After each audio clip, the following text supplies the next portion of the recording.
What if the moment everyone around you called cold was actually the moment you finally became whole? What if the silence they couldn't understand was not withdrawal, but arrival? Carl Jung spent decades studying the deepest architecture of the human psyche, and what he discovered about detachment will permanently change how you interpret the empath, who stopped explaining themselves, stopped chasing, stopped bleeding in public.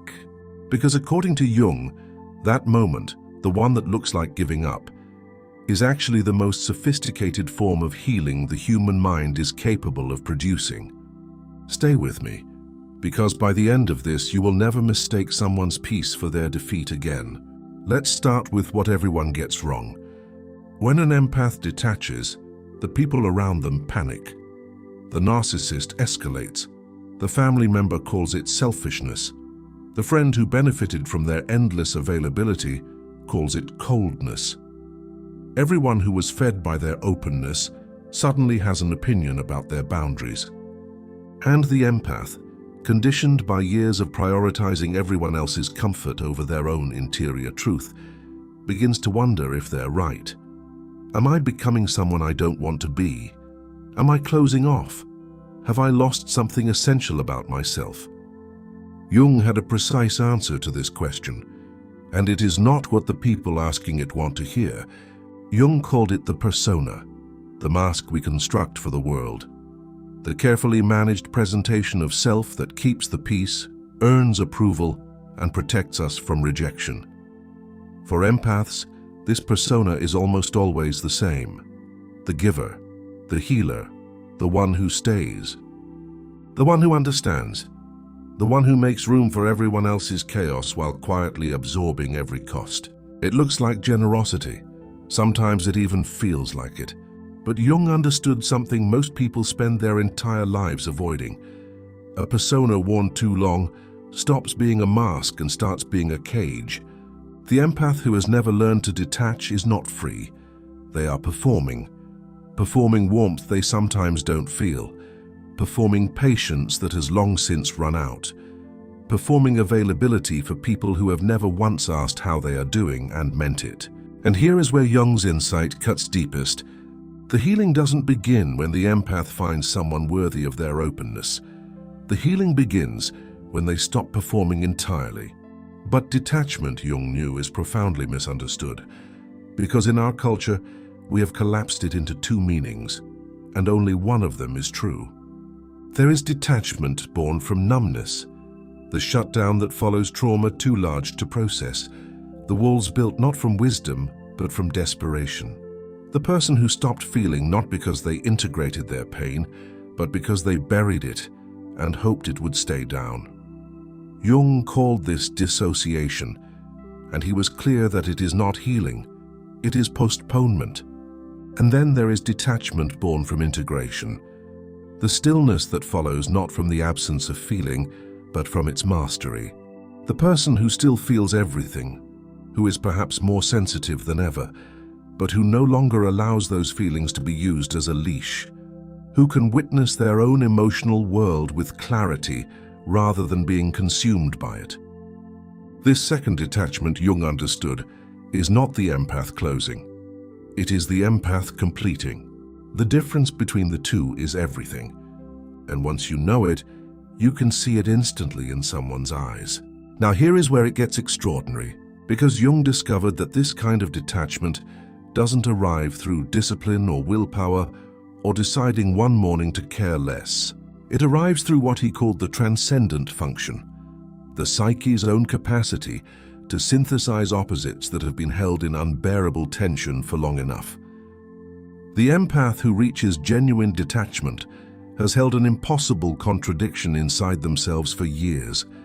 I feel everything and I must feel nothing. I need connection, and connection keeps destroying me. I am made of care, and care keeps being weaponized against me. Jung said that when the psyche can no longer sustain that tension, it does not break, it transcends. It finds a third position that neither pole could offer alone. Not numbness, not raw exposure, but conscious, chosen, sovereign sensitivity. The empath stops asking, "Why don't they see my worth?" because they no longer require the answer. They stop explaining their needs because they have stopped apologizing for having them. They stop returning to people who have shown them exactly who they are because they have finally decided to believe what they were shown. That is not coldness. That is clarity made permanent. Jung said that the shadow, the parts of ourselves we have rejected, suppressed, or been shamed out of, does not disappear when ignored. It grows, it influences, it emerges in self-betrayal, in patterns we can't explain, in the quiet exhaustion of people who give everything and can't understand why they feel so empty. For empaths, the shadow almost always contains the same hidden content: anger, boundaries, the word no, the capacity to leave, the knowledge, buried beneath layers of conditioning, that their needs matter as much as anyone else's. Shadow integration, the process Jung considered the central task of psychological maturity, means reclaiming these buried pieces, not to become selfish, not to become the very thing that hurt you, but to become whole, to stop being half a person who functions brilliantly for others and disappears entirely when alone. The detached empath has done this work. They have sat in the dark with the parts of themselves they were taught to be ashamed of and said, "You belong to me. I am not leaving you behind anymore." And something remarkable happens in that moment. They stop needing anyone else to complete them. This is the part Jung called individuation, and it is the destination the entire healing journey was always moving toward. The individuated empath is not someone who has become independent in the cold, isolated sense. They are someone who has become interior. Their sense of self no longer lives in other people's responses to them. Their worth no longer fluctuates with whether they are being appreciated, chosen, or understood. Their peace no longer depends on anyone else's behavior. They have built something inside themselves that cannot be taken because it was never given to them by someone else. It was constructed slowly from the raw material of every disappointment they survived, every betrayal they metabolized, every moment they stayed when they should have left and finally learned, not with bitterness but with irreversible clarity, what that cost them.